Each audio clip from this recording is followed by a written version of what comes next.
itong silang mga letrang ito na dal, ba,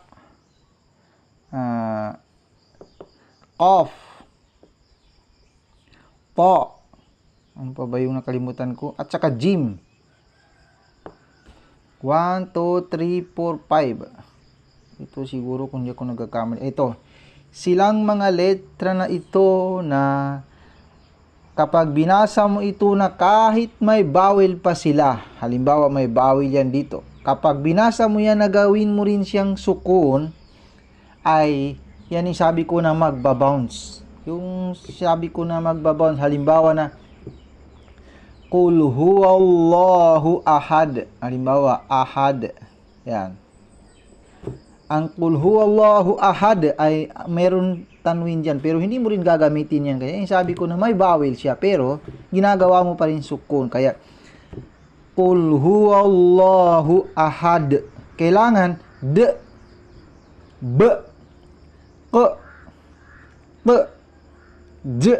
Minsan ito nagiging g na rin ito. Sa sobrang, anong tawag yan? Basta, yan sila ay, yung sabi ko na magbabounce. Yan.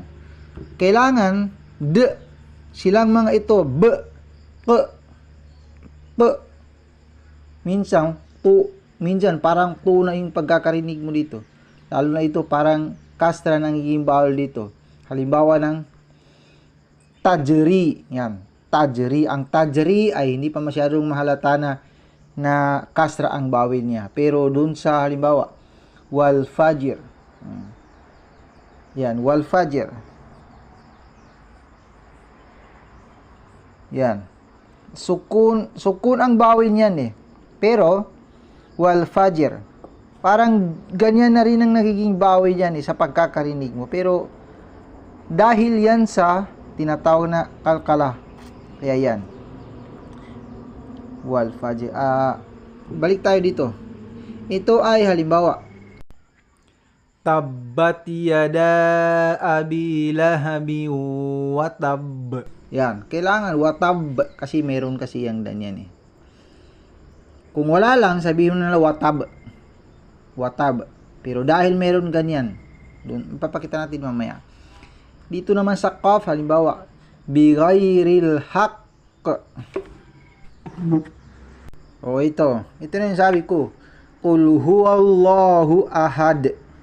Kapag sinabi mo na Qul huwallahu ahad, ay mali. Hindi ganon. Ganon din ito. Itingnan mo yung qaf. May vowel siya. Pero gawin mo pa rin itong sukun dahil mag-i-stop tayo. Kaya, Qul a'udhu bi rabbil falaq. Kapag sinabi mo na Rabbil falaq, ay mali. Hindi ganon. Kailangan Qul a'udhu bi rabbil falaq. Sa hanap naman tayo ng saan ba yung to? Ito, ba. Yan, yun sabi ko. Tabbat yada abi lahabi watab. Dahil may ganyan. Kapag wala lang ito, sabihin mo watab. Pero meron. Kaya, dito tayo sa wala. Tingnan mo. Wamra'atuhu hammalatal hatab.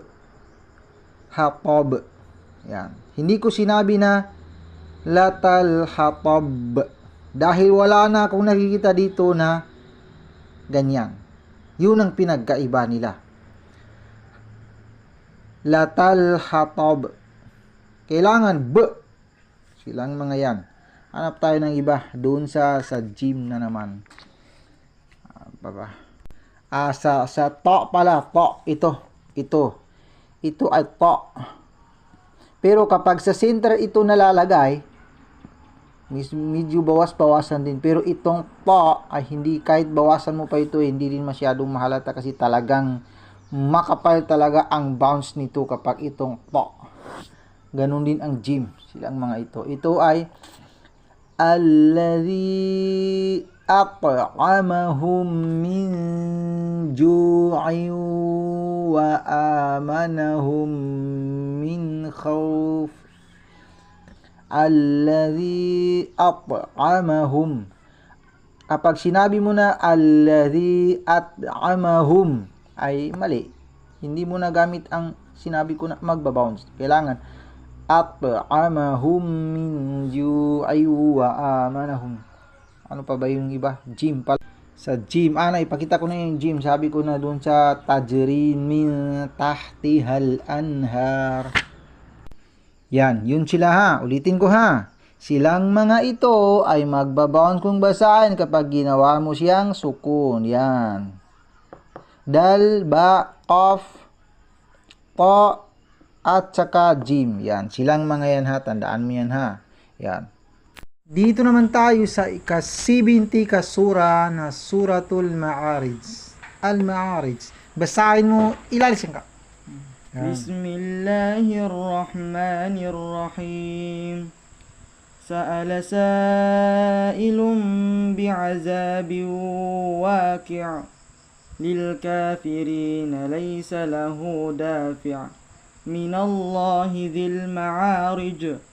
تعرج الملائكة والروح إليه في يوم كان مقداره 50,000 سنة فاصبر صبرا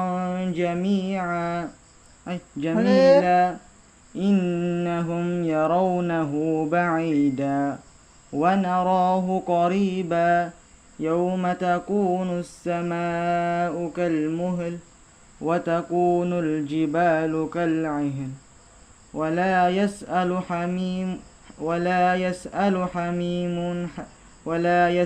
حميم حميما